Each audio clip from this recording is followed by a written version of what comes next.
meeting up, but close enough for 7. And I want to welcome everybody here this evening. And I'd like to have introductions starting with Tom, I guess, or Matt. I'm Matt Sullivan. I'm with Srpc. Tom Crosby, Maverick. Alan Barton, Strafford Regional Planning. Brian Tapscott, Summersworth. Bill Connor, Summersworth. Tori Parmley, Northwood. Ed Comeau, Brookie. Bob Jaffin, Rochester. Brandon Anderson, Durham. Ed Jansen, Rollinsford. Ken Orban, City of Rochester. Scott Martin, Northwood. Tom Clark, Dover. Terry Chabot, Durham. Steve Brown, Wakefield. Market Rosen, Strafford Regional Planning. Jana Sylvia, Strafford Regional Planning. Liz Durfee, Strafford Regional Planning. Colin Lentz, Strafford Regional Planning. Ashlee Iber from the Workforce Housing Coalition. Kyle Barker, Park Architects. Well, welcome everybody. And I'd just like to remind you everybody, there's a sign-in sheet going around. And kindly ask that you all sign in. Okay, the presentations. I'd like to, presentations are going to be up to Matt, and Matt will introduce the speakers. Okay, thank you very much. Okay. I appreciate that. First, I'd like to thank our speakers, 2 of which are here tonight, Ashlee Iber, Kyle Barker, and Rebecca Perkins will be here in a few minutes. She's en route from Concord, I just found out. Our first speaker tonight will be Kyle Barker. He is a principal architect with Barker Architects, which is based out of Concord, New Hampshire. He's a licensed architect and a LEED accredited professional, and as an architect, he focuses his practice on sustainable and socially responsible design, and he feels that the most successful projects are those that serve the community. He has produced many projects for municipalities, nonprofits, school districts, and with over $100 million in public interest design projects since starting his own practice in the year 2000. Mr. Barker has volunteered many hours of community planning through his involvement in both Plan New Hampshire and the New Hampshire chapter of the American Institute of Architects, and he frequently speaks on subjects related to impact design, that impact design has on our communities and the role architects have in society. And now, without further ado, please join me in welcoming Kyle Barker. Thanks, Matt. As Matt read in my bio, I have done a lot of charrettes and community planning, and this particular presentation came out of an event where we did a planning study for the city of Concord, New Hampshire, looking at some open lots and how we could change the current zoning in order to improve the planning and design of those particular spaces. This charrette was called the Cottage Design Charrette, and I want to kind of explain what exactly is cottage design. People think of cottage design as simply being cute little houses, and that's not really what it's about. The cute little houses come out as a result of carefully planned compact neighborhoods. And so there's certain design criteria that has to be in place first that basically designs the entire neighborhood. What you're looking at is not the individual house, but how the neighborhood works together and how the houses interact between them. The reason for doing this is that there's a number of reasons. It affects the livability and the health and welfare of the people that live in these communities. That's sort of the primary goal here. But there's other goals such as creating choices for people, sort of the disenfranchised in our communities. I've been at charrettes where we've talked to people that live in certain communities that have a large house, a beautiful house, but when their kids go off to school and come back to that same community, there's not the choices, an affordable choice for them to live in the same community that parents live in. Vice versa, those same people might have parents that have lived in that community for a long time that no longer can afford the large home that they have. And there's not the choice in that same community for them to live. And so you have these families that aren't necessarily able to stay together because of the lack of choices in certain areas of the state. One of the big reasons, though, for doing compact design is simply the conservation of open space. If we continue to develop in the style that we have been, at some point we will run out of easily developable or economically developable land. And so it's important at some point that we need to move into a newer style of development in order to maintain the level of development that we've had in the past. So the ideas that we get in order to create these designs, we're getting from multiple different sources. Basically nationally, there's a trend, there's a lot of study and new ideas that are coming out. Some of these are coming out of different parts of the country, and they're being pushed into this area because of, again, what I was saying about the fact that we're not making new land, and so as easily developable land is consumed, there's pressure to figure out new ways in order to continue the development that we have. And again, going back to think about the choices that people need in order to find housing that's suitable for them. Some of those national trends that I spoke of, we're seeing it mostly in the north or the Pacific Northwest. There's been a real push. If you look at like the Seattle area, they have zoning that's very specific to a development line between urban and rural. And so in the urban areas, there's not the land available. And so we're seeing a real increase in the density and looking at density in terms of how it affects the people and trying to design it so that we're not losing the things that are important to us like privacy and our personal freedom. We're seeing some of those same trends happening, say, in the Midwest, but in New England, there's not really a lot of examples that we can look at. So in a lot of ways, this is a very new idea, particularly for New Hampshire. So what we did is we started looking at some older development patterns to use as our tools to create these new concepts. So we're not necessarily defaulting to what somebody else's ideas are. We started to mine our traditions in order to find out, how we can do that. These images are from the Concord South End, and they're, it's a development roughly in the 1920s and 30s.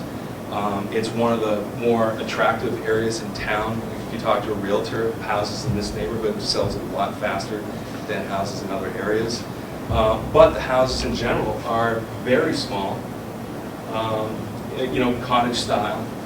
And when you look at the traditional size of a home, back in the 1950s, our typical family of four lived in a 1,500 square foot home.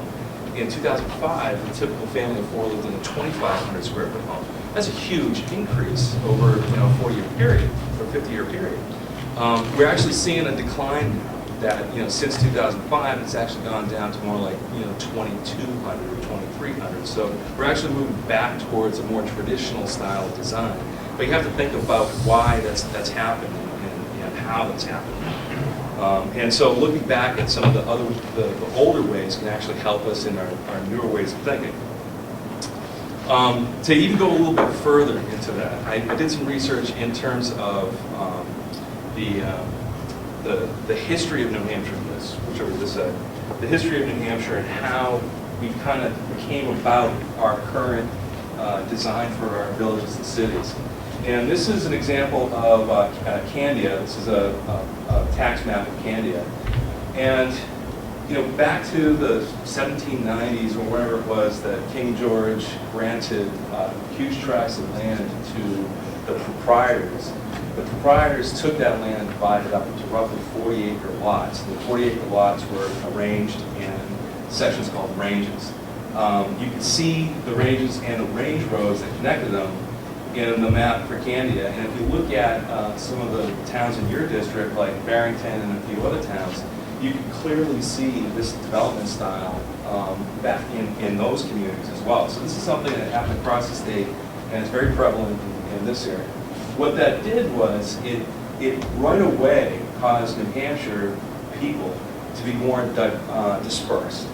So we're all living on large 40-acre properties, and the communication between people was pretty light because our travel was horse and buggy. We didn't connect very directly very often. And so the proprietors actually set up town centers to be the center of government, center of commerce. Sometimes those town centers worked and sometimes they didn't. The one that they picked for Candia was actually in this location. So that's where the church and an old town hall is. But this area actually grew up to be the real center of town. And so you have the school, you have the town hall, you have the library. This was a very important part of town where commerce would happen, business and government would happen, and people would congregate. People started to get to know each other in the town center. Well, over the years, those town centers grew up, and this is a different example. This is actually Moultonborough. And you've got the library here, the town hall's over here, the general store, there's a church across the way here, the old schoolhouse is down here. So you have the typical town center, and growing out of the town center was largely residential with some commercial development, the general store, things of that nature.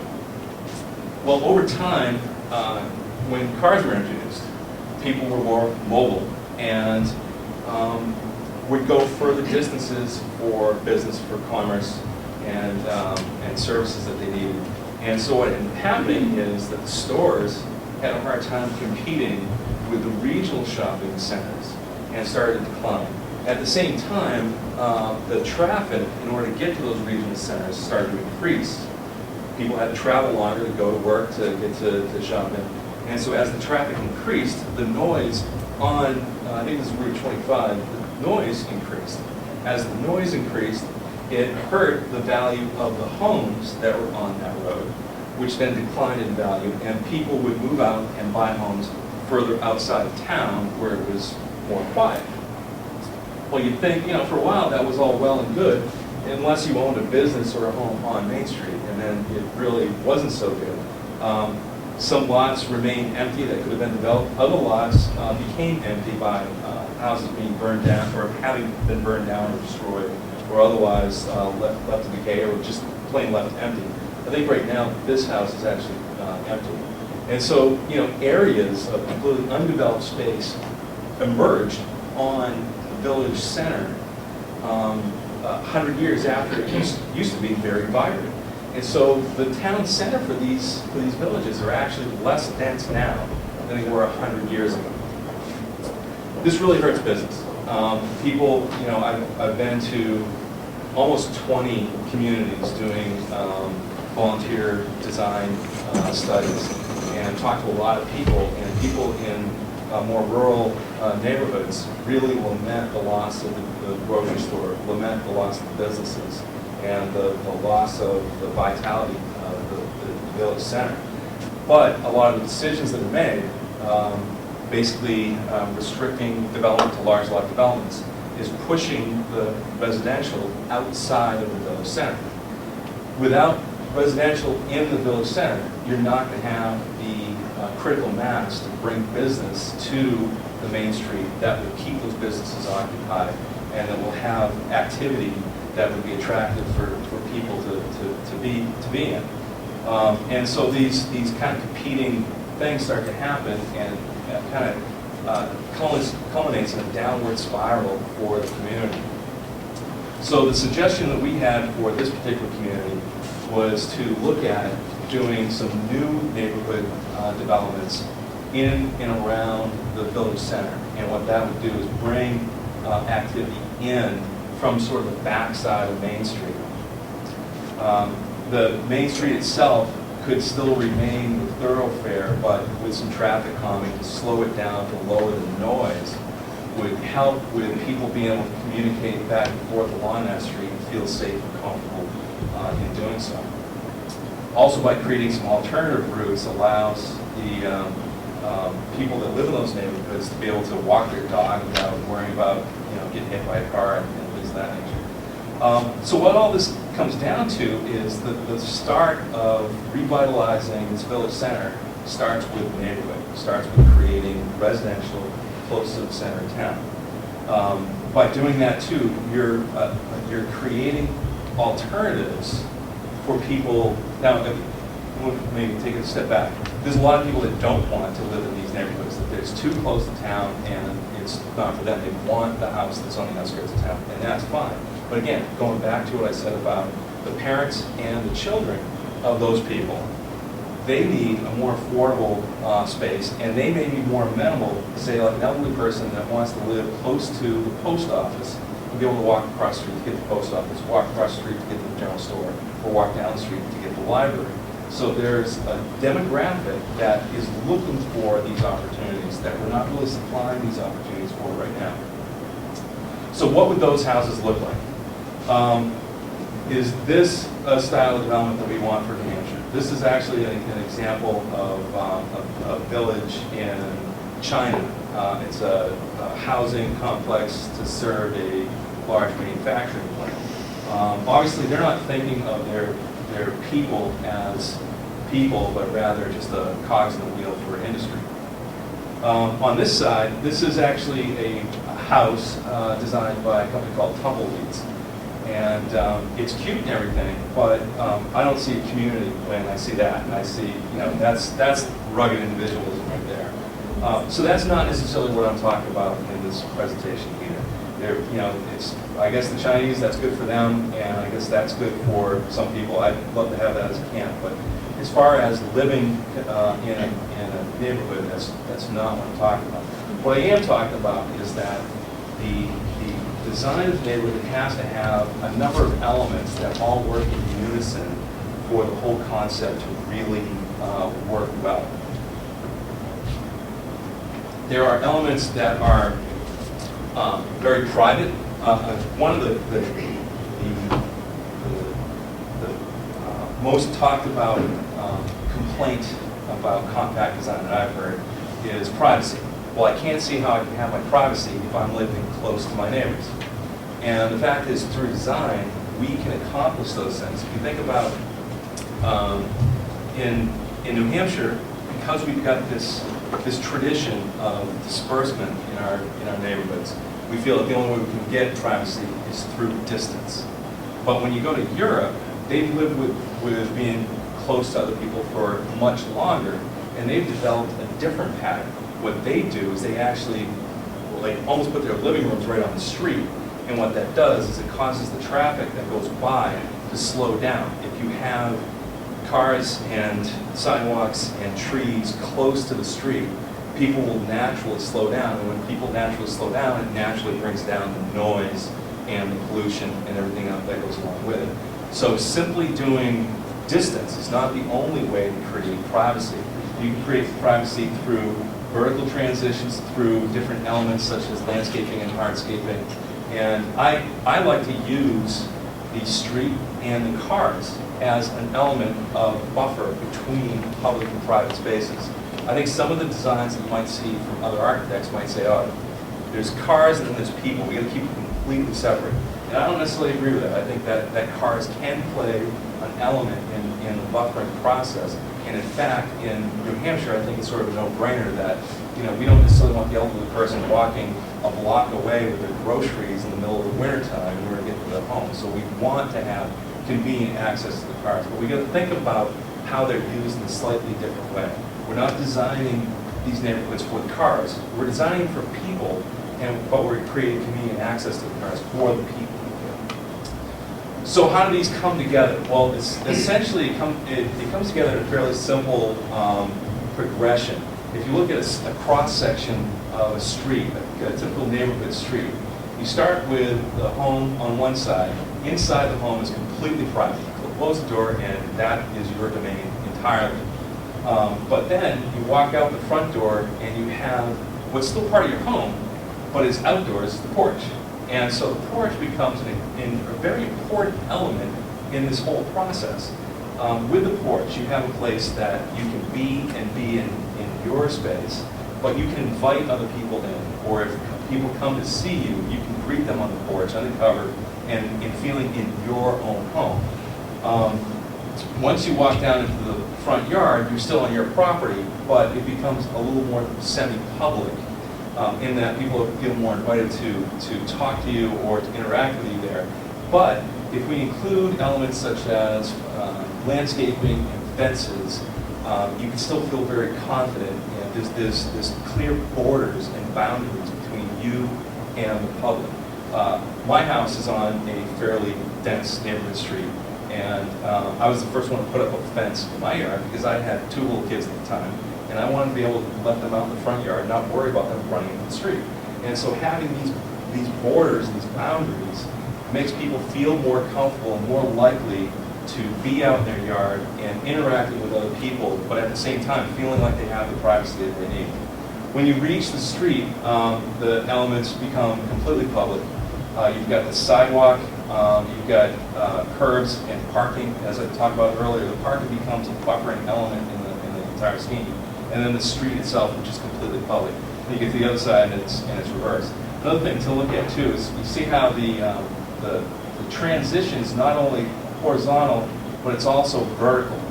And that another example, kind of the difference between us and Europe, in Boston and New York, the old urban developments, the brownstones. In order to create that separation, even before the cars, there's a lot of pollution and noise on the street. What they did is the brownstones are a full story above grade, so that when you look out your front door and you look out your windows, you're looking out over the traffic and the noise that are down below. So the brownstones create that separation through a vertical transition, not a horizontal transition.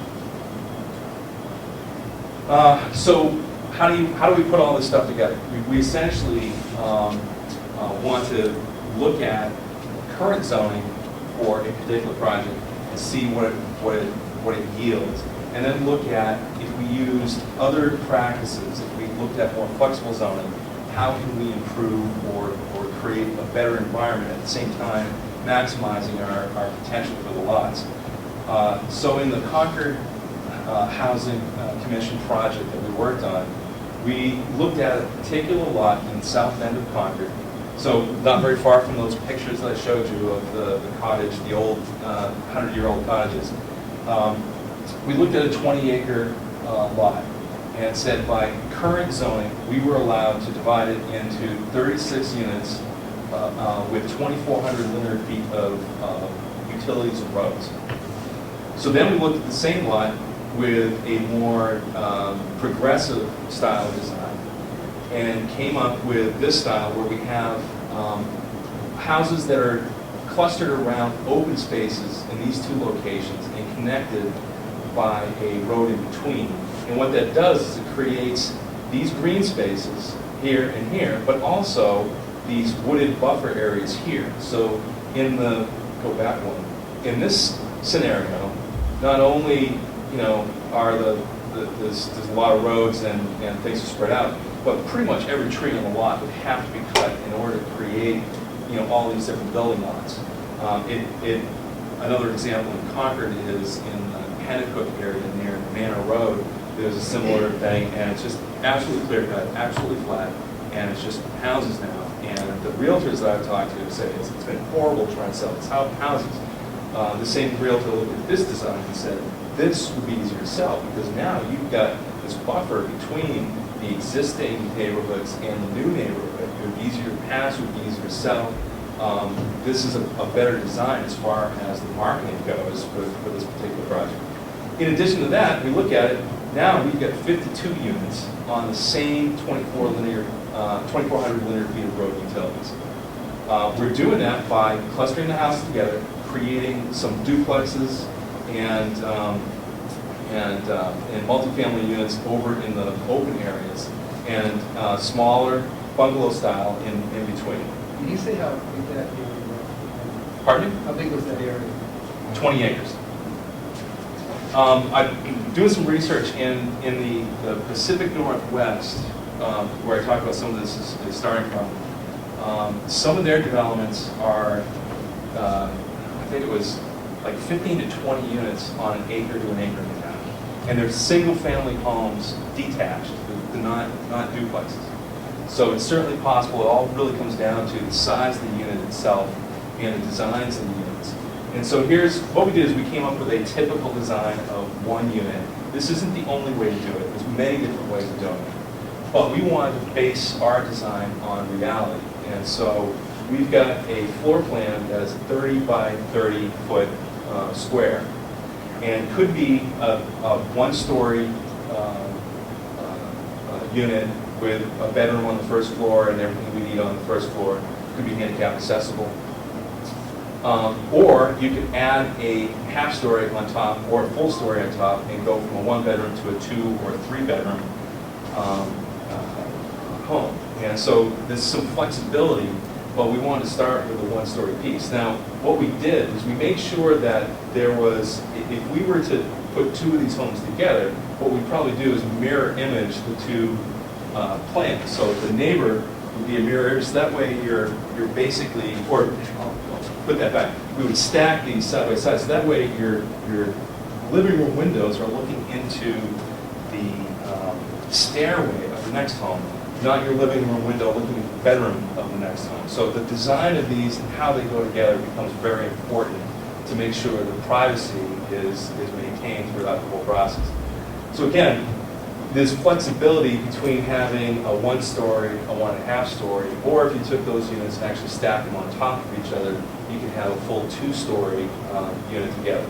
And depending on where in the plan that is, would be depending on where you want to put those pieces. So by switching around those design elements, by using gables and dormers in different locations, we can actually create a much different effect for each house.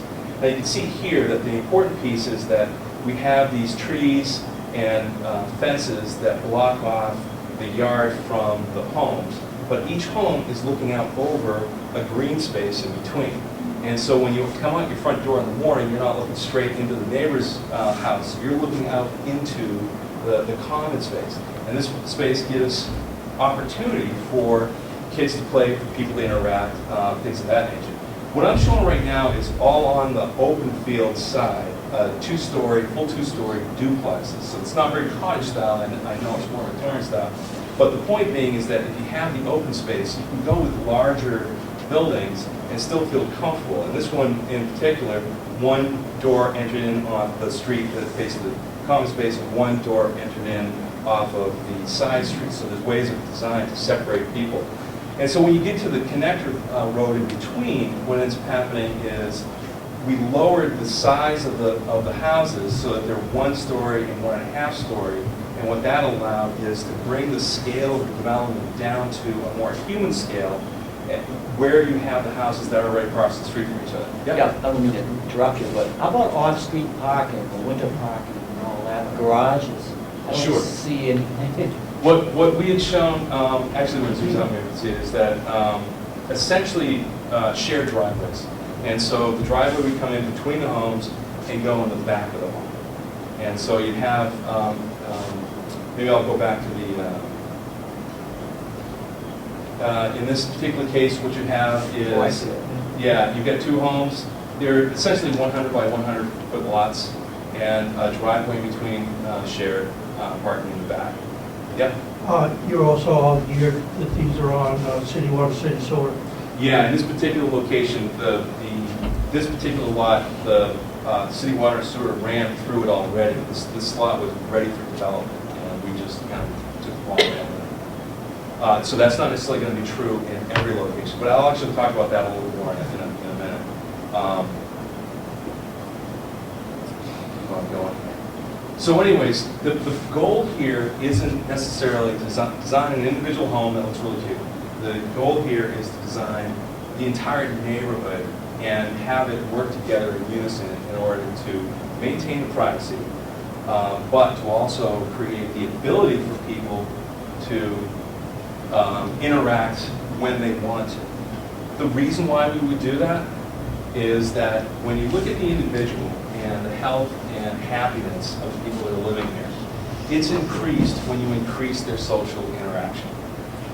A study that I read, it was published in the New York Times, I can't remember the year, but I've got that at my office, said that lack of social interaction is as bad for you as smoking a pack of cigarettes a day. It's the only thing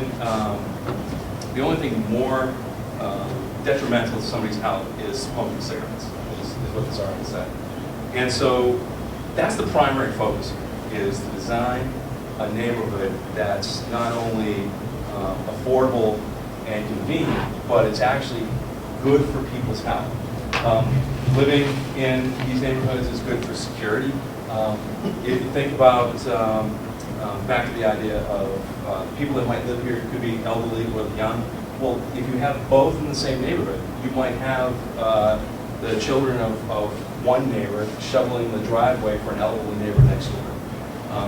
If you don't know your neighbors, that's just not going to happen. If it's a walkable community, you've got the ability to do that.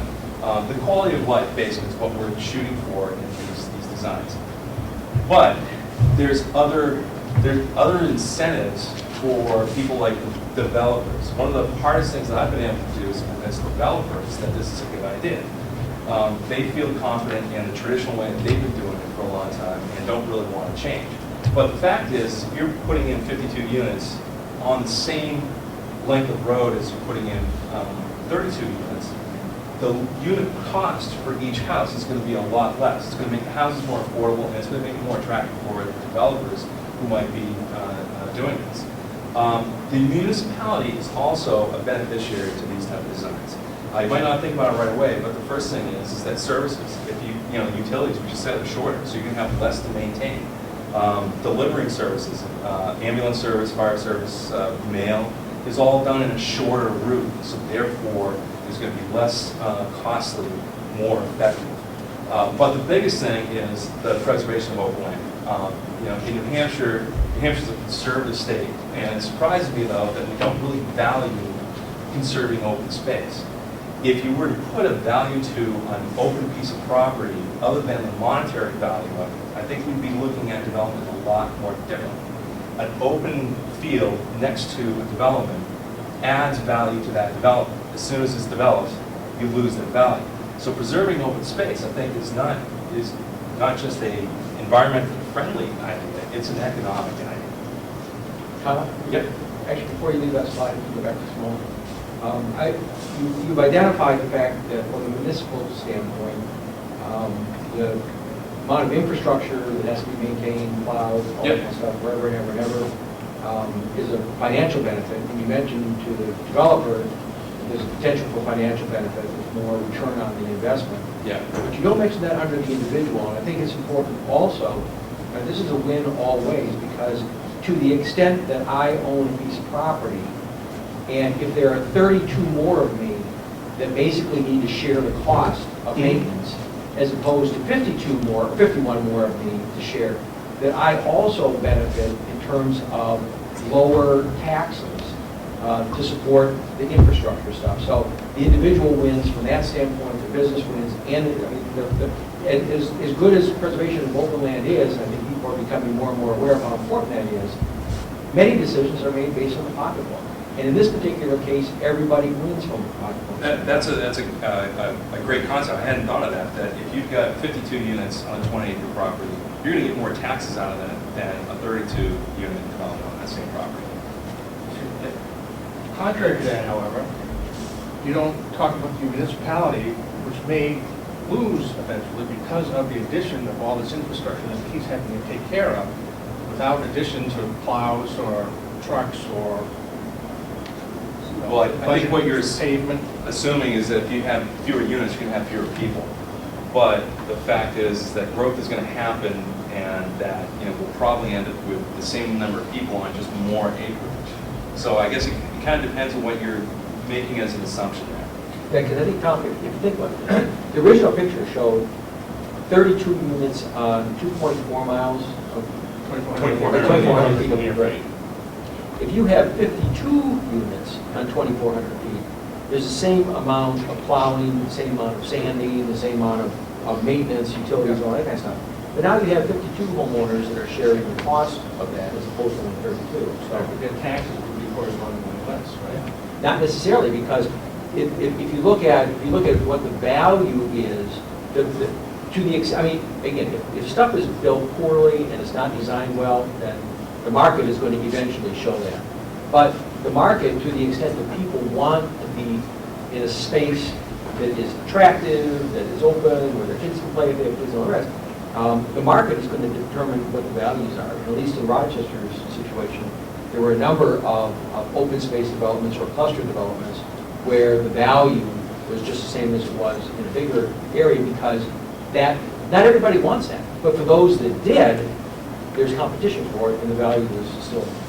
In Dover, we also have some open space areas, but the roads are private, so that the homeowners not only have to pay their taxes, they also have to pay for maintenance of the Yeah, upkeep. and that's yet another model. That's a good point, because I've been asked, is this a condo association? Does it have covenants?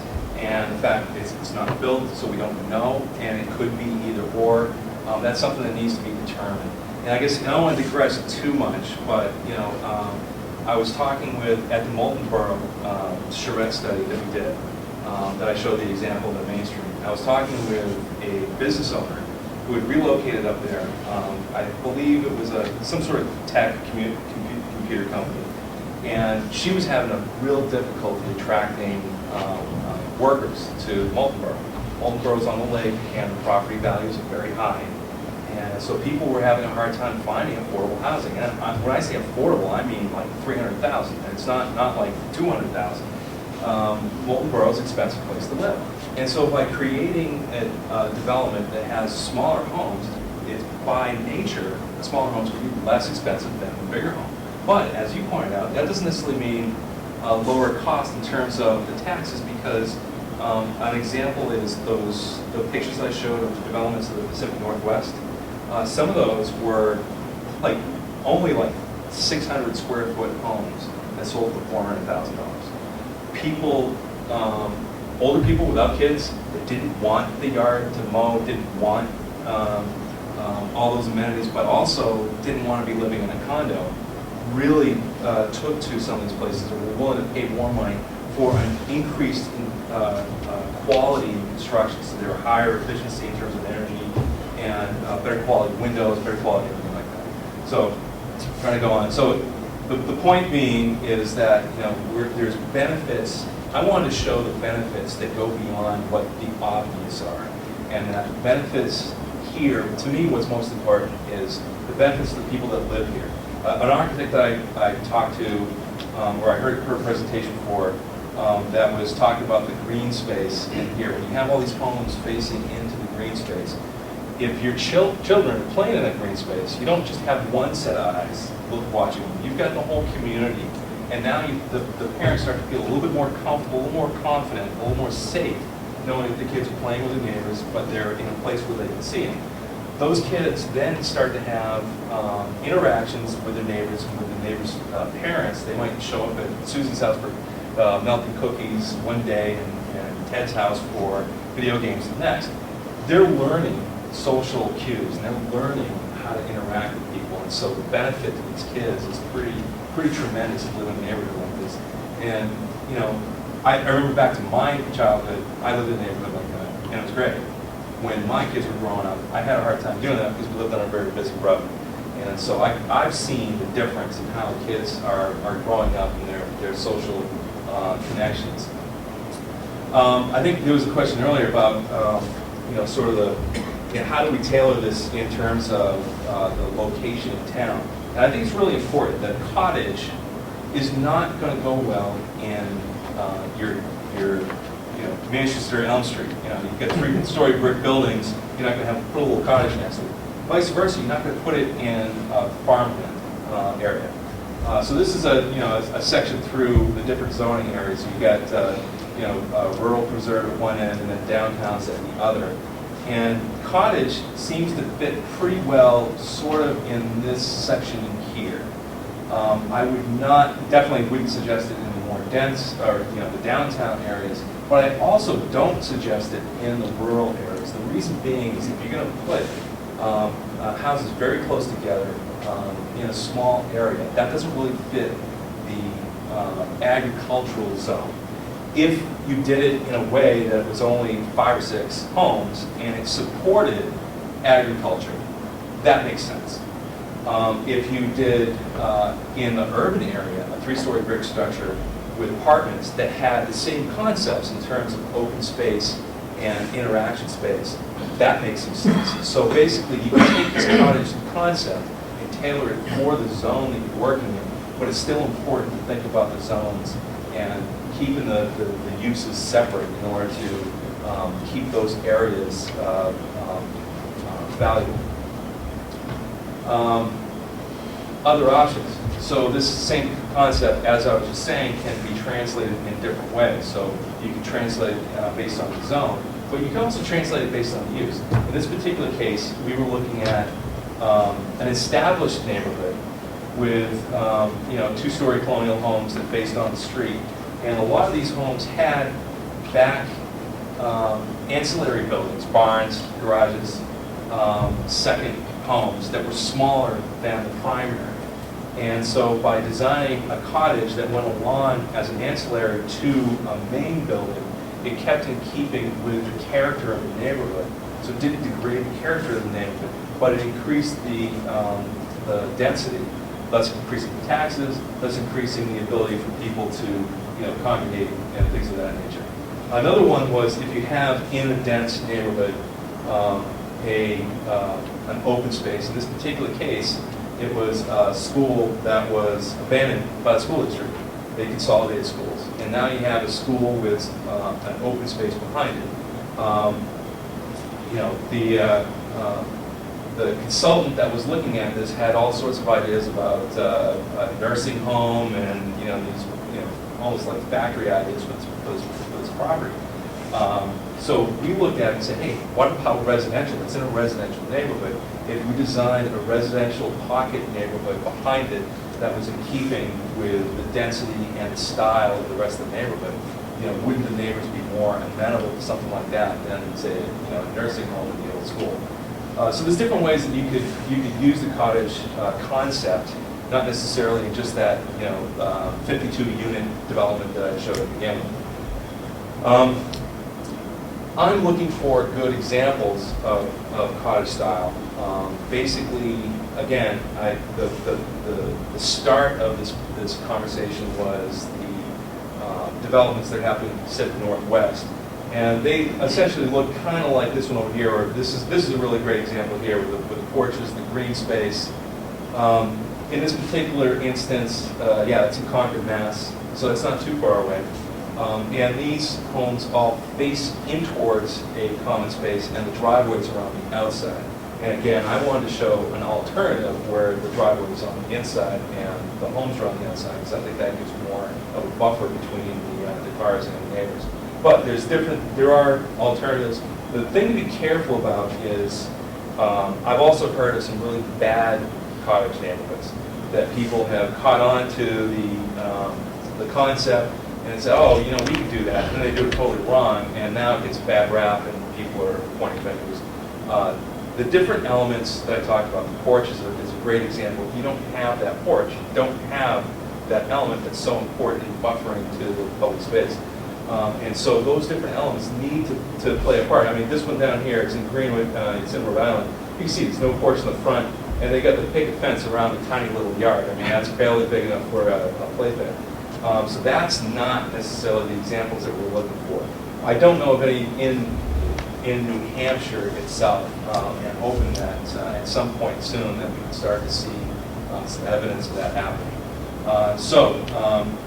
Lori's been answering a few questions. I don't know how we're doing on time limit, but just wanted to give one final hard sell on my company. This is what I do.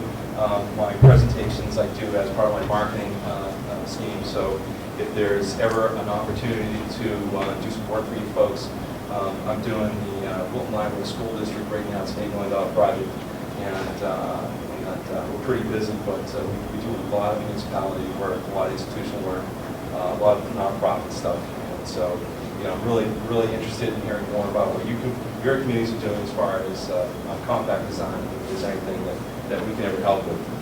Some of the things that we've talked about, Jeff Taylor and Steve Whitman and myself kind of try to figure out how can we ever, because there's not a lot of good examples in New Hampshire, is there some way that we can help the community? So basically, if there's somebody that's interested, in a day's worth of work, we could probably analyze existing zoning and see how some of these concepts, the framework that we've developed, fit. And so if there's anybody that's ever interested, just give me a call and we can talk about how that can work. So any other questions? Yeah? What kind of feedback are you getting when you're giving this presentation? Are you finding that there are towns in New Hampshire that are showing interest and think that they have potential spots for this? Yeah, I'd say, it's more than 90% positive. I'd say it's 50% of the people that listen to it are already sold, and they just want to hear more about it. And so it's that group in between that I'm really trying to talk to. If we can swing somebody into the concept, then eventually they become even stronger reviews than the ones that are already sold to begin with. Yeah. So. And once you get some examples, then you can point Yeah. to those. I'm open to constructive criticism. I think that the presentation that I've got has changed a lot based on a lot of the negative input. Because when somebody said, at one in particular, I talked about interactions and how human beings are social animals. And somebody said, well, obviously you're not from New Hampshire. Well, using my good communication, I said, oh yes I am. And I started really thinking about that. And that's when I put that segment talking about the way that New Hampshire is developed. And it is true that we are rugged individuals, and it's based on historic facts. But that doesn't necessarily mean that that's the way we have to do it in the future. And trying to show the reasons are really important for moving in this direction. And again, it's not for everybody. That there are it's very frustrating because this type of development is actually blocked a lot by regulation. So you think in New Hampshire, where we value personal property rights, that we wouldn't be restricting people from doing a project like this, but we do. So I think that hearing more about what people don't like about it helps in figuring out the best practices going forward. Anything else? Very interesting. Somebody back here. Thanks. We'll start with the commission. What they're doing in Canada, say Montreal, the Netherlands, outside of London, outside of Paris. Who's on board with this overseas? Well, any slides on developments that are taking place other than the U.S.? Netherlands is a particularly interesting. No, Denmark. So Jeff Taylor told me that he went to visit his daughter that was staying in Denmark for a while, and he did a little research. And come to find out, something like 80% or even more of the people who live in Denmark don't drive; they ride their bike. It's fascinating because we just couldn't do that here. The roads just aren't capable of it. They have designed their roads and their communities to allow easy access for bikes. And they bike in the dead of winter. So it's 30 degrees outside and they're biking to work and biking where they need to go. So Europe has an entirely different perspective on development and what they're doing as far as that goes. So I'd love to incorporate more of that kind of stuff, but they're way beyond us in terms of the progressive look at development. So you had a question back in here. Yeah, to be successful in this, you were talking about DD versus zoning reform. You have to kind of make that shift to a form-based. You want to have all of this stuff looking similar with similar setbacks and porch and full rides and a certain amount, Yeah. or is that something you can accomplish within existing provisions? The short answer is, I don't know. We haven't actually written a zoning reg for a particular community. What we have is a framework, basically some of those bullet lists of what you need as components. And I think that what's going to happen, because every community is unique, that we can't simply say, here's our smart code, a la, Cottage design, do this. We really need to know more about the community before we say, these are what you need. I'll give you an example. A very rural community might have, they might have septic issues. There's no municipal septic system, so we need to look at the zoning in terms of allowing community-based septic systems. In the Molten Borough project, they didn't have septic, and so what we did was size those areas that we identified to allow for open spaces that were big enough for a septic system for like 10 to 15 units. But in other communities where they have municipal septic and water, we wouldn't need that. So it really varies quite a bit. So we have that framework, but haven't actually implemented in some of the zoning yet. Yeah. I when I came to New Hampshire 45 years ago, one of the first things I did was get up around for planning board, which I've been associated ever since. But what I see is, in fact, you know, when I came to town and people had 3 or 4 children and so forth, and we all wanted 3 or 4 bedrooms and so forth. Right. And when they laid out the zoning, the guys from Boston came up and told us how to make zones and all that stuff, and we got a lot of 2-acre lots and that kind of stuff. And of course, family demography, family sizes have changed and so forth, but now we're stuck with that. And what we're also being, I'm next to Dover, I'm next to Somersworth, I'm next to the Salmon Falls River. Yeah.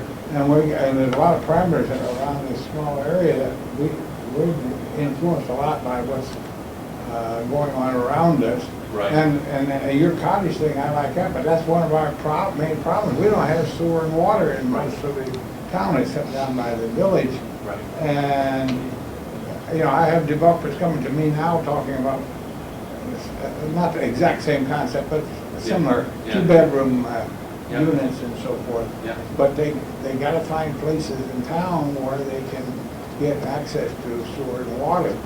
If they want quite a bit of density, just like you're talking. And so how do we break that? Or the cottage thing seems to me kind of like an overlay. We're getting deadlocked, 15 acres here or there, which is pretty well isolated from the stuff that's around it. But and that would lend itself, but people say, no, that's spot zoning, you can't do that. We were told 40 years ago spot zoning was a terrible thing to do. Now, though, this lends itself to a fairly small spot, yet that land is not being utilized well because our zoning is stopping it from even being discussed. No, that is true. Septic is a huge issue, and again, you know, I think it's going to help in terms of if you think about the developments as, you know, single homes, that each home has to have its own 2 acres with a septic system. But if you start to think about it as a group, and you combine the septic system, you know, that could be in some of the undeveloped areas of it and preserve that open space at the same time utilize it for the septic. And the same thing for the water. So there's a lot of issues that are going on with that. It's really designed site-specific when you start talking about that, but I think you're right about the overlay zoning with this, that if you use the same concepts in different zones, you're going to gain a better designed project, no matter what kind of project it is. You know, because the focus, again, is not designing for the houses or the cars, it's designed for people. Yeah, well, my town, we've got a lot, the turnover in the plank works, all those old timers are gone so pretty well. And the new ones, though, I haven't had much experience at all. I know when I got on the planning board, they sent me over on subdivision schools in Concord for several weeks, and different things. Now we don't seem to have any money to do that kind of thing, so I don't even hear them offered. But we need to be educating some of these new planning boards what models, and the state or the regional planning's got to bring that to us and make educational opportunities available to the new planning board members who are going to make these plans for the next 20 years. That's why I'm trying to do this and doing it, you know, basically on my dime, because there isn't the opportunities for the education like there used to be. And I think this stuff is really important, so just trying to get it out. You have a question? I think this would work well if you could find 182 people who liked each other to live on in 52 units. Yeah. My condo association is at war all the time. Yeah. Dog race parties, who's parking, non-owned occupied. If this were Durham, it'd be rented to students in 3 months. We have the Cottage development in Durham. I like it, but I'm still worried about the regulation part, plus the individualization. And the other thing is, how can you control the market price? It's only workforce housing. If it's so desirable that people want to live there, then the market's going to determine the price. Mr. Crosby knows from selling real estate. It does. But the best example of this I find, though, is when I was in the Lower Ninth Ward of New Orleans, rebuilding a neighborhood. Those neighborhoods were wonderful. They were all clustered around a green school, but they were very homogeneous, all African American, very religious, centered around a church, with lots in common, and they all watched out for each other's kids and all the rest of it. But there was a homogeneity community of interest that linked them together, so they didn't need a governance structure. Right. My little condo association Yeah. can't get along. How are these 182, I'm figuring 3.5 people per unit, 52 units, how are they gonna get along in governance? So, actually, has somewhat of an answer to that, in that what we discovered, doing a little research on this, that the bigger the development, how to put it, the bigger the development, you need to break it down into smaller pieces. There's sort of a sweet spot in terms of gathering space. If you get more than 12 houses, you get exactly the kind of situation you're talking about. Somebody's not going to like somebody. But if you have between 6 and 12, if you have less than 6, you just get individual houses. But between 6 and 12 in a pocket, then those people generally get along and can figure things out. So what you do is the 52 units, as you saw, it was split into 2 larger areas. And then in the final design, we would break those larger areas down into smaller. Well, you leave it up to the individuals to make sort of their own decisions. I mean, you know, if they know this, you know. But that is an advantage of breaking it up. Yeah, into smaller pockets. And it's a good point, and I should have mentioned it during the presentation, that 6 to 12 is a very important number to keep in mind.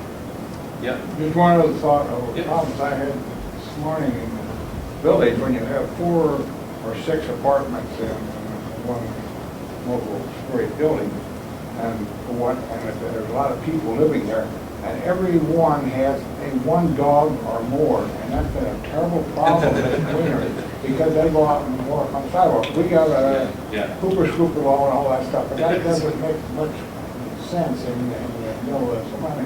So again, in these, when you move together, like you say, in Durham, there's all kinds of problems like that come up that you don't have with the bigger houses, and yet that's got to be sought out in these projects. We actually register the dog's DNA now at a Garrison County, honest to goodness. And they test the DNA, and if you're caught on spot, you get fined. Here's another great example that I read recently, and basically there's a project, Pruitt Igo. It is the most epic failure in public housing history. They designed these towers to hold a lot of people, and it was never fully occupied. Immediately, by the time it was 60% occupied, it was already decaying from crime and abuse. But what they found was, when they started destroying them, that there were actually pockets of communities inside these dilapidated buildings that didn't want to leave.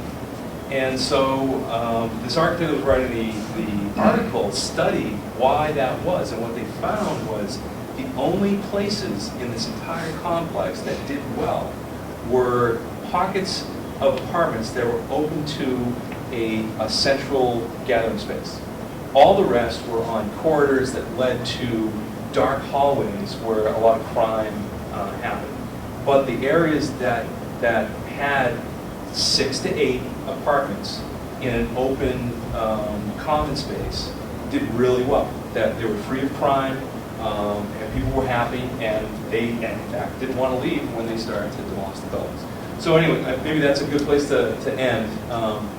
But that's sort of my spiel. Can I just make one final comment? Sure. Just to re-emphasize. Yeah. You know, one size does not fit all. One size does not fit all. And so I think, to the extent that you don't want a whole community all of condominiums, and I don't think you want a community that all is single family. But to have the opportunity for those that do want to live in that type of environment as one of the options, it seems to me is a really advantageous thing. The real challenge is zoning laws were created to stop people from doing bad things. Right. Those same laws stop people from doing good things. Right. And the question is, how do you allow good things like this to happen where they're wanted and where there's a market for them in a way that makes some sense. All right, great. Thanks. Thank you so much, Kyle.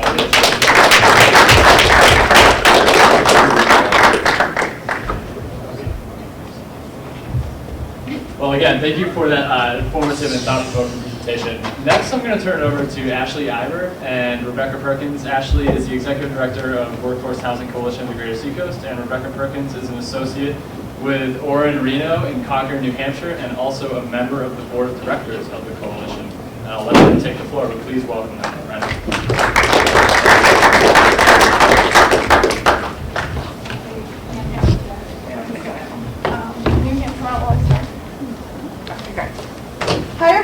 Coalition, thank you so much for having us as your second speaker tonight.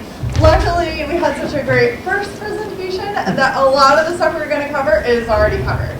But we're going to try to make it a little bit different and interesting still. My name is Ashlee Iber, and I'm the Executive Director of the Workforce Housing Coalition of the Greater Seacoast. I actually grew up in the Seacoast. I grew up in Barrington, and I worked my way all the way back around to living with my parents again. So I know what it's like here in the Seacoast, and I love the Seacoast. A lot of people do as well. One of the things that we deal with is exactly what was mentioned in the previous discussion about there are a lot of zoning ordinances, infrastructure needs, etc., that actually prevent housing that's affordable to people from being developed. So we work towards a variety of housing choices within the Greater Seacoast area to meet the range of needs and incomes that the Seacoast has. So that is really what our organization is all about.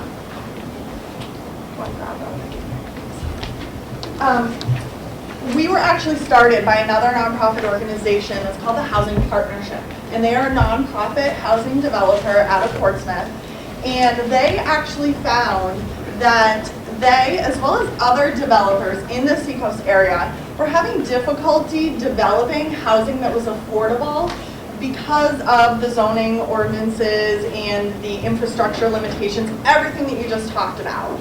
So based upon that, they started up a coalition. We're a coalition of municipalities and businesses and individuals and community organizations, all kinds of different people who are interested in creating more of a variety of housing that's affordable to different types of people. So one of the things that was mentioned before was about how different types of people might be able to live in different communities in the Seacoast. And I see that a lot. I see that someone might get right out of school, high school or college, looking for their first apartment. You know, they're looking for something maybe $700, $800, you know, to be able to contribute to an apartment. They can't afford to buy their own home yet, but they're looking for that. And there are certain communities which that's available in right now. Then they're looking for maybe a condominium or a small single-family home when they want to settle down a bit. They found an area that they like. But then sometimes they have to move to a different community to be able to find that that's offered. Then you might be looking for a larger home. Now you've got a couple kids and you want a little bit of a backyard and that kind of thing. And sometimes it's still in that same community, or sometimes you need to go into a different community to find that. And same thing with the elderly or retired people who might want to downsize a bit and might want to get a smaller footprint, don't have that big yard to take care of. Once again, they might have to leave their community again. So if you think about that, there's a lot of people who are going from community to community, who might have a job in one town, work in another town, have an active social life in another town, and all of this creates a very disjointed community life. People are spending more and more time commuting. They are spending less time with their work, with their family, with their friends, with their communities. We're also seeing as well that a lot of people are really burdened by the amount that they're paying for their homes. 30% of someone's income is considered affordable if they can spend that much or less of their income. That's supposed to include utilities as well. So, you know, if you look at how much a person makes, multiply by 0.3, you get the amount that they should be spending on their housing or less. A lot of people in the Seacoast, as well as New Hampshire, are rent burdened or, you know, mortgage burdened, and they're spending upwards of 30%, often upwards of 50% of their income on housing. So that's the kind of problem that we're seeing. And so because of that, we are an education and outreach organization, and we're doing exactly what the whole discussion was before about what's needed. So we are here as a resource for you. I gave you some information in your little packets, and I'll talk about some of that. But some of what we do is workforce housing design charrettes. So if you look at the different display boards that I have around the room, what our charrette is it's a 2-day process that we go into a local community and we partner with the town, we partner with a property owner usually who actually owns a piece of property or a few properties that are immediately next to each other. And what we do is we have a volunteer team of volunteers who are engineers, architects, landscape architects, planners, bankers, real estate agents, all kinds of different people who all have a lot of expertise in the area. And we try to get a lot of them from the local area as well. And they come in and they look at the site. We have a community stakeholder listening session where we get to hear what the residents think about the site, potential uses, information that we might not already know about the site or the community. And then they come back on the second day and our team members really get down to work and they start drawing out, okay, what could be possible? And we ask them to consider a few things. We ask them to consider what kind of affordable workforce development would be possible with the existing regulations. So the existing zoning, the existing infrastructure, all of that. We also ask them to say, okay, now also think a little bit outside of the box. What might be possible under different regulations or possibly different infrastructure? And then they come up with designs. We often get 2 designs for a single site. Sometimes we do more than one site in a community. And they provide kind of some options as far as what might be possible. So it's not saying this is a proposal on the table, but it's an opportunity for a community and for a property owner to look at a specific piece of property and get some good information on what might be possible. We work really hard to have attractive housing that fits in with the community.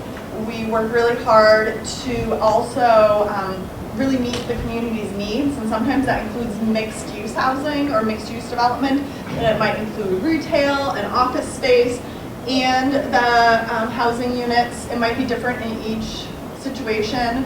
We also look at the financial feasibility and the market for that community as well. So that's all part of what we provide in this 2-day process that actually takes about 6 months of planning and then another couple months of wrap-up afterwards. And we would love to come to your local community and do that. So please know that that is a resource. We've also developed a housing resource guide, which I have some copies over there on the table. Some of you might already have it.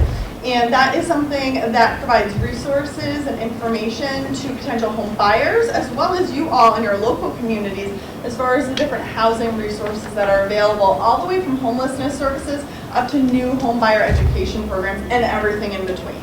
So it's pretty comprehensive. One of the things that we would love to have you join us is our annual celebration.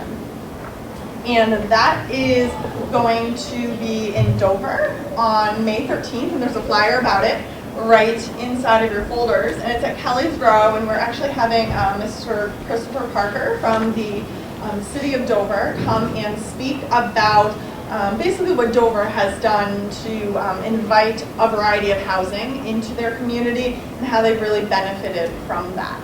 I'm going to now pass it over to Rebecca because she's going to talk to you more about some of the other things we can provide. Sure. And Ashlee covered most of it, and I know you guys are here on a Thursday night late, so I won't keep you long. But we're basically here just to confirm the rumor that there are some young people that still live in New Hampshire and like to stay here, and that we care about our communities, and we'd like to see them grow and prosper and stay vital. And so, I own a home in Portsmouth. I'm in my early 30s. I'm an attorney.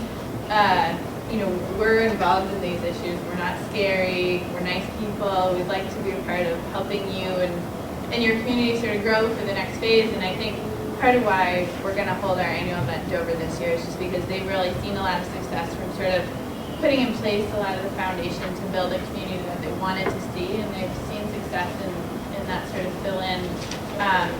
I was in Dover yesterday and I spoke with the head of the Chamber of Commerce, and she said the biggest demographic they're seeing grow is 2-income, young professional, young families, and they're buying single-family homes in their community. And she put it better than I can, but in some ways that's really a golden goose for every community, is sort of this family that's going to come and be a part of your civic life and help you grow and stay vital. And so we're not the only ones that can benefit from a community that's interested in sort of innovating and changing for the future, but that's certainly one of the populations that I think, you know, a lot of folks that grew up here, I'm from Strafford originally, would like to stay.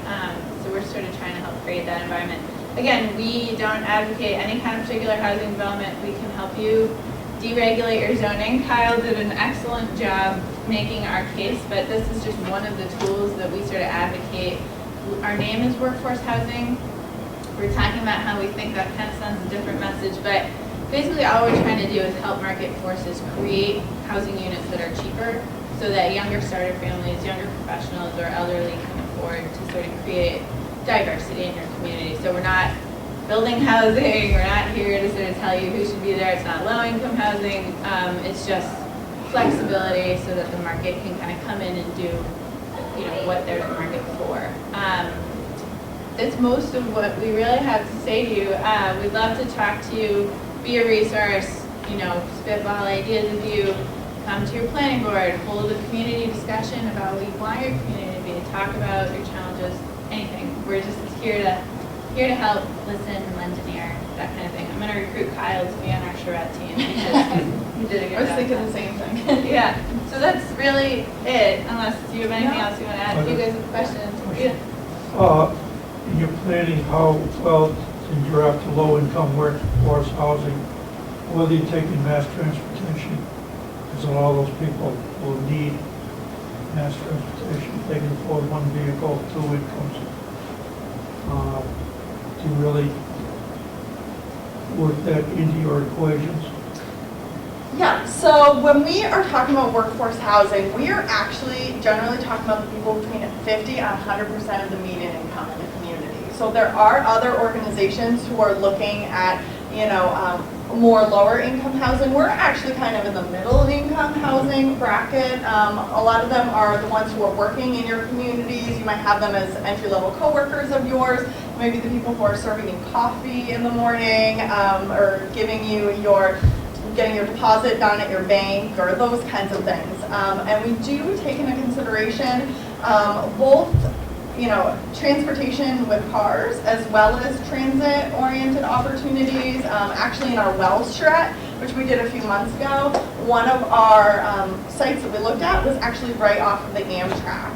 And we actually looked about the possibility of having a walkable community because of that location.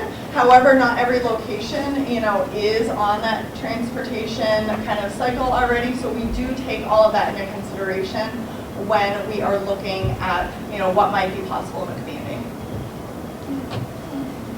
Yeah. You use the terms low-income, workforce, and affordable. Are they interchangeable, or are they three separate levels?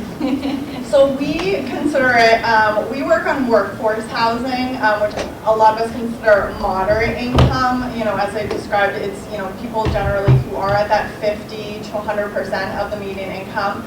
There are some specific definitions in the state of New Hampshire, and I have it inside of there. But basically, on the lower end of that 60, 70, 80% of the median income, that is what we consider people who should be able to have an apartment and afford an apartment on 30% of their income.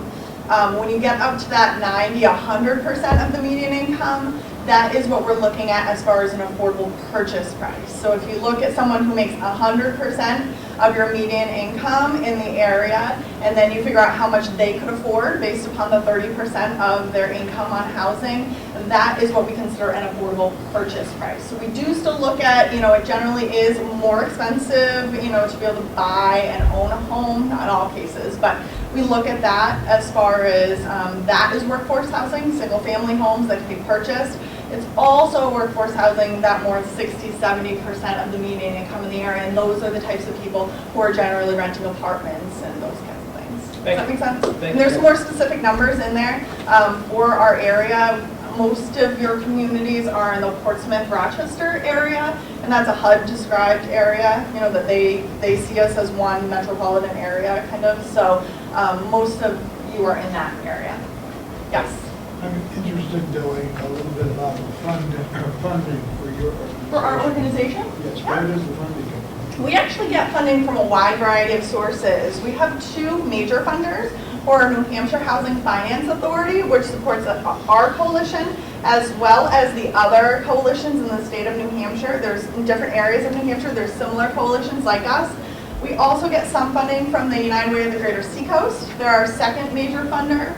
Additionally, we have a group of corporate sponsors that we call community builders.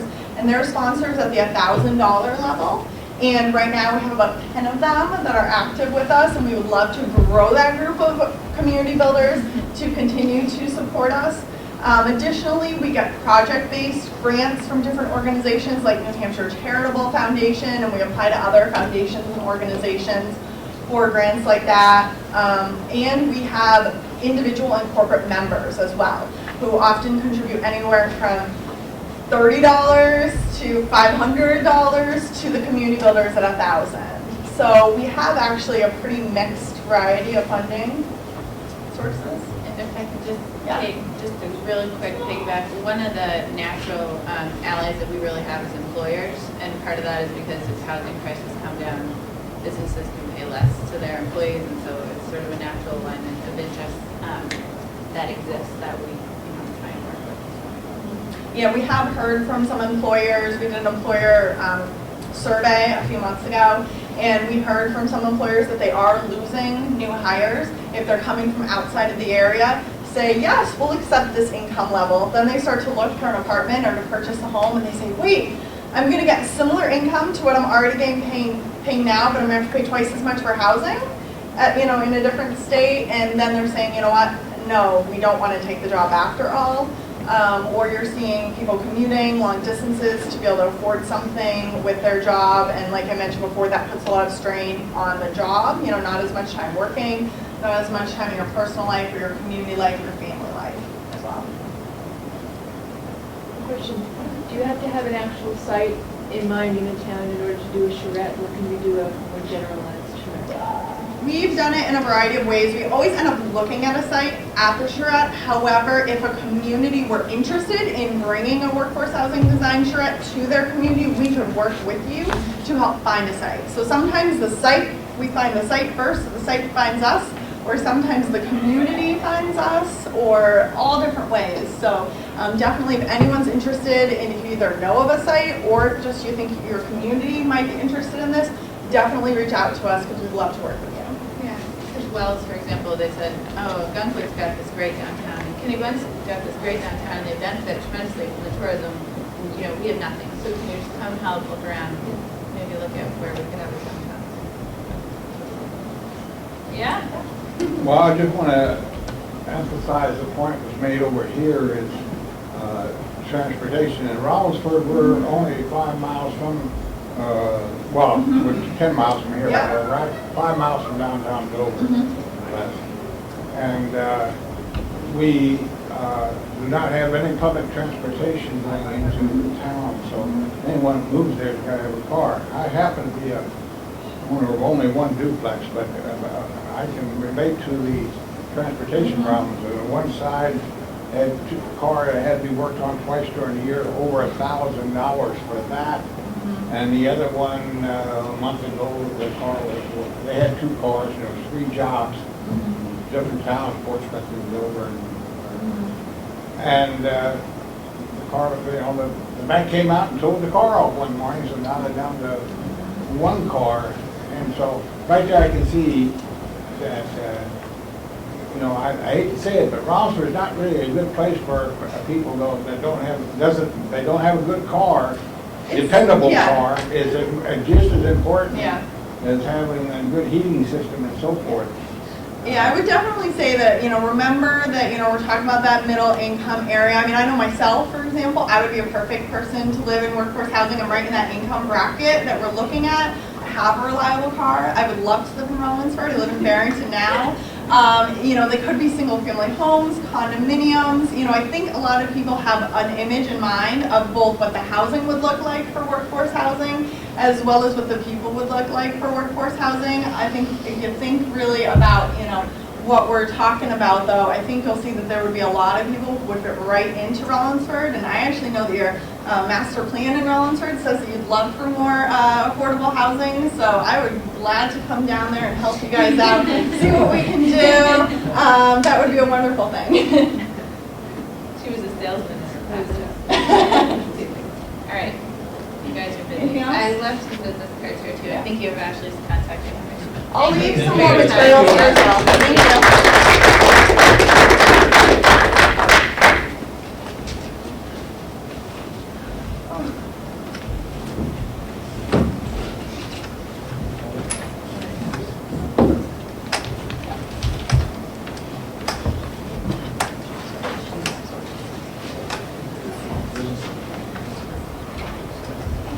Okay, thank you very much.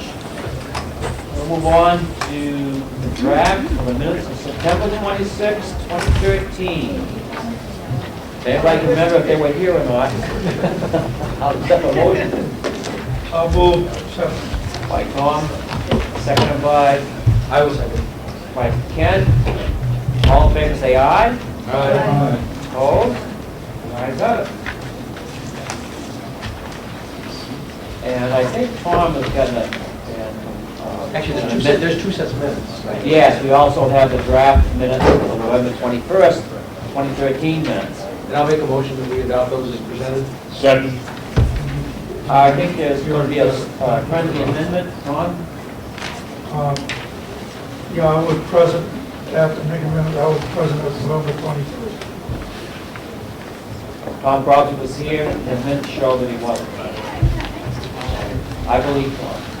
Well, Okay, Tom. I also seconded your motion to close that night, or Ken's motion. Motion been made, seconded. You just have to make motions more frequently, then we make sure you got your name on the agenda. But I will You make, made a motion to close, and I seconded it that night. I will take your friendly amendment, include you as members present. thank you, Ken. Okay, and all in favor say aye, right? Aye. Aye, opposed? There we go. Okay, now we have the approval of the vision statements for the regional master plan. This?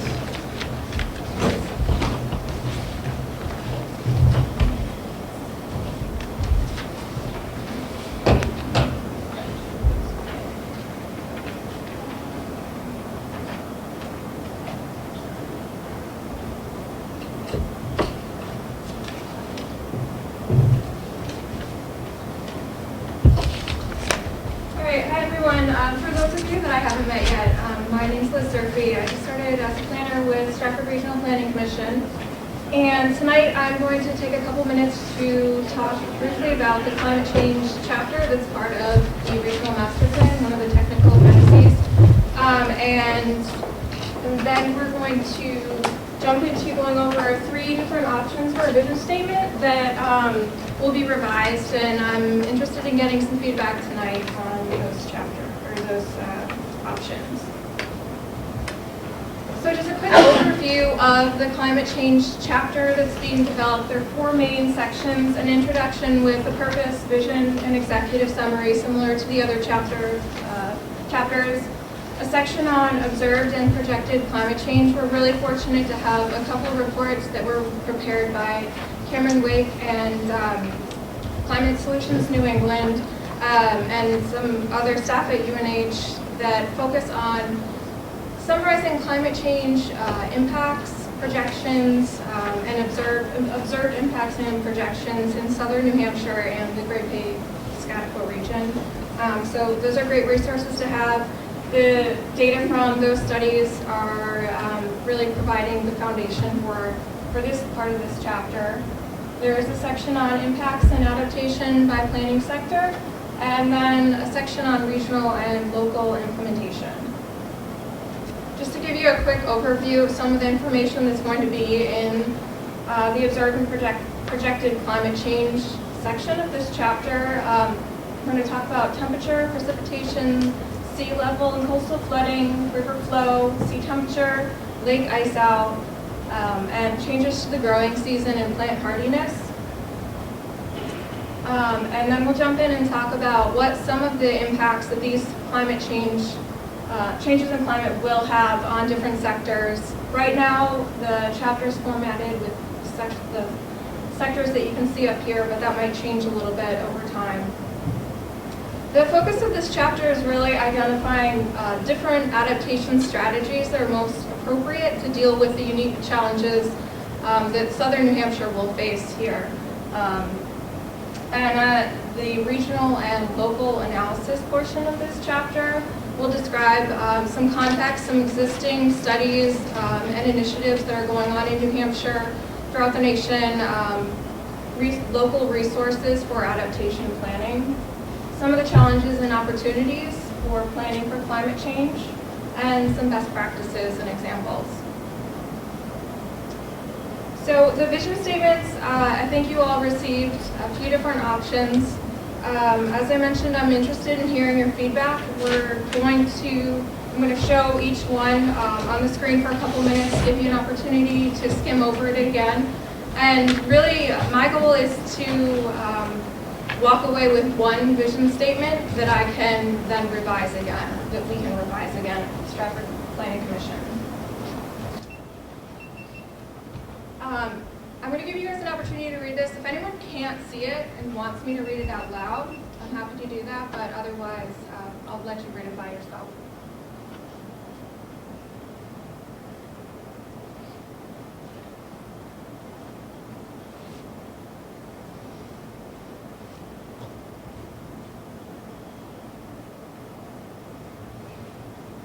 You've already received comments from some of the commissioners.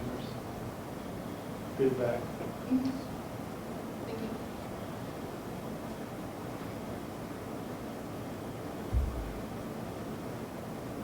Okay. Second option.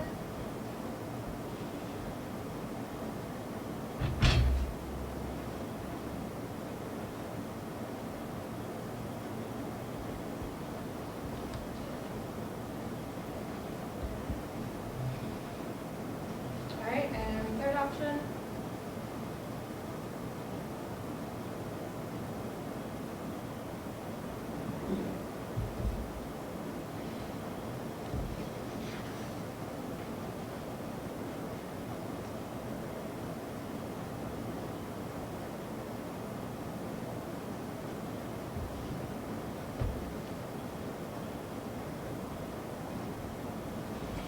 All right, and I believe we're going to do a vote by hands.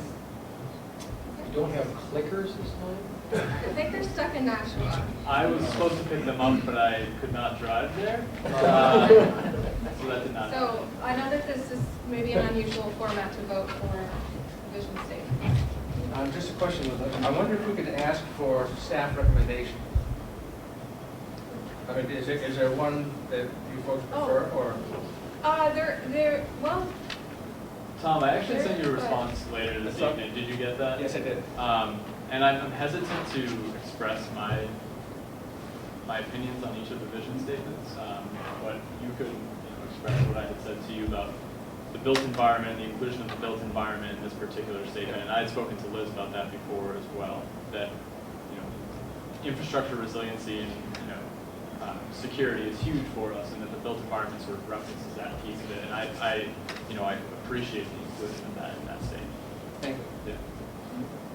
Can you, these look very similar. It looks like D is the highest level because you take leadership. A is a little less because you take greater capacity. And C is the most benign because you're well prepared. Is there any other nuances between the three vision statements than that?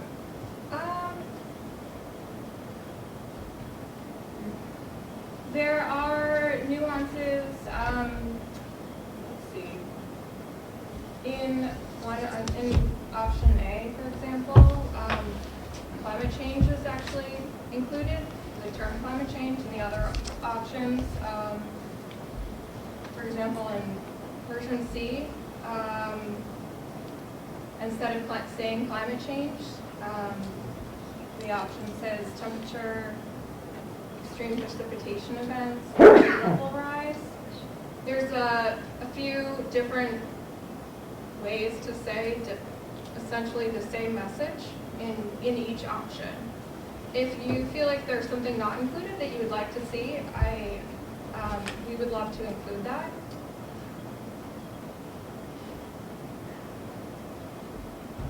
Yep.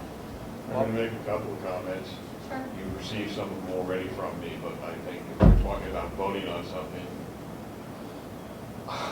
my biggest single problem with all of them is whether this is supposed to be what we're going to do in the future or what we're doing now. And I've already made that comment. The tense is wrong in all of them, which makes them hard to grasp as they exist. The other two comments I would make, if we're going to start talking about sustainable, and I think resiliency should be in there, because of my background, especially in this area, where we have responded since 2006 to so many natural disasters, FEMA and DHS are both pushing a whole community approach, and that is lacking in all of them. And it is part of the whole community. So I, for one, would really like to see, I would have no problem with perhaps winnowing, but certainly not accepting any of them as they stand. And I know you already said about working on them, but I think we need to be clear that I don't see any of them as being near ready to go. Could you provide a little bit more detail on what you mean by whole community? Whole community is cut in every different direction. It exists, it has typically been used in the past to address disadvantaged groups. That has changed in the last few years. Whole community means business as well as government. It means private citizens as well as government and business, includes NGOs. In that sense, I think there is a way to include the concept of whole community, or at least include this as part of the concept of whole community. Either way would be fine. That's why I say, if you take this as what I can call a straw man starting point, I think we can make some progress tonight. But again, I don't think any of them are close to where I would like to see the final. And you, just to make sure I'm understanding you correctly, would you like to see the term whole community included, or would you like the concept embodied within the statement? I think you'd want to see whole community referred to within the statement. Something as simple as part of a whole community approach, just to give you one phrase. Okay, and to address your question on tense, this statement's modeled after some of the other vision statements in the other chapters. And basically, the way that vision statement is being interpreted is how you'd like to see the community or the region after implementation of the plan. Which says it should be the future tense, not the current tense. Okay. Well, Kathy, come. If it is a vision, then I think the tense is correct, because the vision is, the region is, or the region takes, or the region has. So I don't have a problem with that particular part. One of the reasons I like C better than A or B is because it talks about the specifics that we're experiencing, which is the temperature and precipitation events. The term climate change can mean different things to different people, and I like it when it's more specific. And that would be the objection that I would have to the term whole community, because in my field, whole community, I don't know what whole community means. So I would prefer that if we include that concept, it does seem to me that this talks about the resiliency of businesses and residents and the built environment. But if there's more components that need to be added, I'd like to see those added individually so that it's as clear as possible what it is we're talking about. But in terms of a place to start, I feel comfortable voting tonight. Tom? I would like to comment. I agree with Ken. I like option C, especially like Nat pointed out, it specifically mentions the built environment. But I really like the last sentence in option A. So that's great we have feedback. a D. No, that's really great feedback. Or if we could, just somehow incorporate. I mean, if we're looking at these three, I would agree with Ken. I'm comfortable voting tonight as a vision, option C. If we're looking at requesting suggestions, or I like that region contribute to climate change, efforts, measures that reduce heat trapping, etc., added to option C, and that would be very good. I mean, pretty good already. I had just one question. The title, GSF, is that Granite State Future? Or GSF, what is that? Yeah. Oh, yes. Yeah, that's Grand Street. Okay. Does anyone else have any comments or suggestions? I just wanted to know, the terminology in here, is it a HUD requirement to put these specific terms in the vision statement? Specific terms like sustainable communities, climate change, like do you have to put that in the vision statement? No, it's not. I mean, that's why climate change isn't included in all of the visions. I wanted your feedback on whether or not you prefer that term included or prefer more specific impacts of climate change included in the statement. Matt? And Ed, the inclusion of a climate change appendix or chapter isn't required either. We saw it as really a need because of our coastal nature. Sea level rise will have a huge impact, no doubt, on this region of the state. We chose to include it, and it's not required by HUD under the Progressive Future Contract in any shape.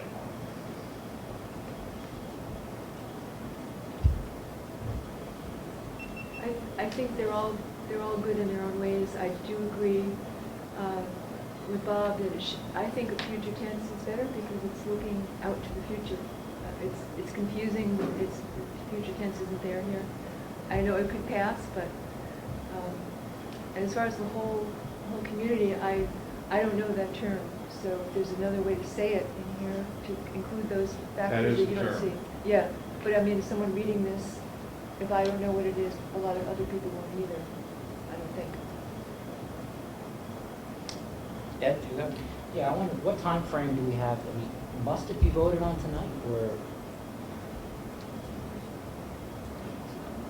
Yeah, sure. No, it doesn't need to be voted on tonight. The intent of tonight was really to, really to suggest that we're beginning work on this appendix of the plan. And one of the first steps in doing so is the creation of this vision statement that will ultimately in some way guide the development of what's in the appendix. So this was sort of kind of just a crash course on what's in that appendix and then some draft vision statements. I think what Liz was looking for was merely some comments on the language in all three of them. And there's the possibility that an element of all three could be incorporated into one final vision statement in the end. So if we vote tonight on A, B, or C, it's not a definite decision. That would be part of the commission approving the plan in the end. But it is some sort of guidance for us as we begin to tweak these statements and develop our actual appendix concept. Yeah, I kind of agree with a couple of people here this evening about these three different options of which one we're going to take, or a marriage of all three of them or two of them. I do believe it should be in future tense. If we're talking about the draft vision statements, vision is looking ahead here, so I think it also should be in the future sense. Ed? So basically, we're going to be voting on like a working document, basically. It's not final, so if we wanted to change it later, we can change it later. Correct? They're all in draft form right now, and I'm really interested in the feedback has been great so far, and they're all, I hope not to make 3 new revisions. I hope to make 1 revision based on the comments that I've heard tonight. So if we vote on one, it will give me 1 option to work with, to start with. If we don't end up voting tonight, then there might be more than 1 option for a longer period of time. But they're all in draft form until the plan's approved. Good.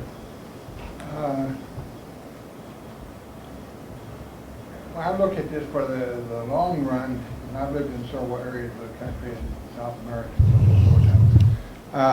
what I like about coastal New Hampshire, we haven't had many natural disasters in the last 45 years that I've been here. We done one smart thing. We picked out a relatively safe area of the country to move in. We're not having mudslides and not too many earthquakes, and although they tell us we could have one any time maybe, but so we've done a lot of planning as people. If we stuck it and moved in this state versus other states, and over half of us have probably done that in our lifetime, we made some very good decisions in planning, but I don't know that the Seacoast people themselves in our planning and so forth done as much planning as some of the other areas because they have potential disasters that they know about. Of course, we see what happens when you build on top of a hill without any stone under it and so forth. It eventually slides down, and of course, Especially when it's called Slide Hill. Yeah, so forth. So that's one thing we collectively as a population here have selected a good area of the country to live in that's not subject to a lot of natural disasters. I'm a person who, my boyhood home was destroyed by the 1993 Great Mississippi Floods. And so and when I moved here or wherever, I always look and say, when the big water gets high, where am I going to be? And I want my house out of the water table. And when I talked to my son about building a house, I said, make sure you don't get your basement in the water table. And he had a lot that was, so he raised the house up above the water table. And for the last 15 years, he's never had any water. And other people in town had some pump going constantly. So a lot of that's planning. You envision the problem and you plan for it. And much of it has been individual decisions about locating homes and how they prepared it and so forth. So I don't know whether we're doing that much better job here than anywhere else. It's mainly with the site we selected. We don't have to do as much planning as you do along the Mississippi River when you know every 10 years there's going to be a big flood come down. Well, the last time the people wised up. They all moved their houses up on top of the bluff and didn't build in the bottoms anymore. And Mother Nature destroyed all the houses with a big windstorm when the water was up 20 feet high, and it ripped all the roofs off every house. And they got the message. They didn't rebuild. And so, you know, when I look around and say, where's a disaster? I go by every day. Well, I look at the old newspapers for Dover showing when the big flood came down through town. What's going to assure us now that they don't have another one of these sometime? Maybe even in our lifetime. That's the thing, that have we really prepared for that next big flood ripping through downtown Dover or so forth. That's just one that obviously comes to mind since I'm always worrying about floods because of my background experience. Well, I think that's a really great opportunity to have a chapter like this as part of the regional master plan, is to start thinking about how to prepare for how weather will be changing in the future. Yeah, I'm going to look at Matt and Mark for a minute. What did we come up with for the number of declared disasters in the last 10 years? You remember offhand? I'm sorry? I have Declared. it sitting at my desk, but they're... we were averaging better than one a year. Absolutely better than one a year. Which is one of the reasons we would want this, because in fact, since 2006, we've had at least one natural disaster declared every year under the Strafford Act. So yeah, we have, starting like with the floods. And for those who go back, I'm sorry Sandy Keynes isn't here tonight, because she could tell you about the 1947 forest fires. And again, given the incidents we've had since 2006, what people need to know, the 1947 fires, which ran through southern Maine and New Hampshire, part of the problem was basically the fire load from the 1939 hurricanes. So we are likely to have again, and it's a critical piece. And it's fine for me to find fault with what was there, given that a great job's already been done. But the necessity is clear, and getting the clarity we'd like in the statement, I think, is where we need to focus. Yeah. So what I'd like to suggest is this. I've heard at least several people, myself included, liking some components of option C.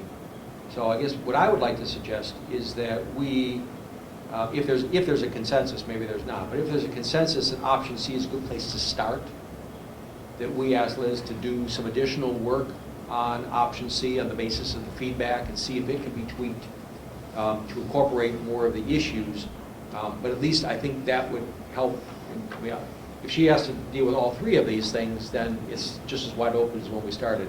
If at least she's got option C kind of as a starting point and trying to incorporate our comments, then we got something, I think, a little bit more meaty to chew on at our next meeting. So if you would entertain a motion to have staff, I don't know if you want to do in a motion or just see if there's a consensus, to use option C as the basis and then do some additional refining of that. So what's the feeling of the rest of the commissioners? If that's a motion, I will certainly second it, but I agree with Ken, it's a great place to start. It gives Liz some direction as opposed to just being all over the place. And if she does take some of the feedback, to add to it, enhance it, but at least it gives her a starting place. I'll third that. Motion by Ken, second by Tom. All in favor, say aye. Aye. Opposed? The ayes have it. Great, thank you, and I just want to comment, my email is Srpc@Strafford. If you want to send any written comments, please feel free to do so. Thank you, Liz. Where's that picture taken? That's in Rock Beach. That's in North That's Rock Beach. No, that's Rock Beach. Harris Pizza right there. Yeah, that's right down on Strong Sand. Thanks. Okay, thank you very much, Liz. All right, moving on. Any other business? Mark? Yeah, I have a bit of other business. For folks who don't know me, I think I know most of everybody here from the FPL meetings or from previous commissioner meetings. Managed Marketing Brothers here, been a transportation planner here for the better part of the last 4 years. I will be leaving Strafford Regional Planning. I'm moving out to Boulder, Colorado area in the middle of April, and I just wanted to take this opportunity to thank everybody here. It's been a great run. I think we're leaving the organization in great hands, and yeah, I've really enjoyed my time working at Strafford Regional Planning, meeting everybody. So thank you. Thank you, Mark.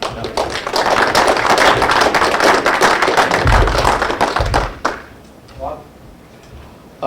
Yeah, I'm sorry that the presenters had already left for the evening. As the executive committee knows, Tiger 6 grant money is up. This is something that is relatively recent. Very recent that they announced Tiger 6. One of the unique things with this particular round is that there is planning money available as distinct from project money available.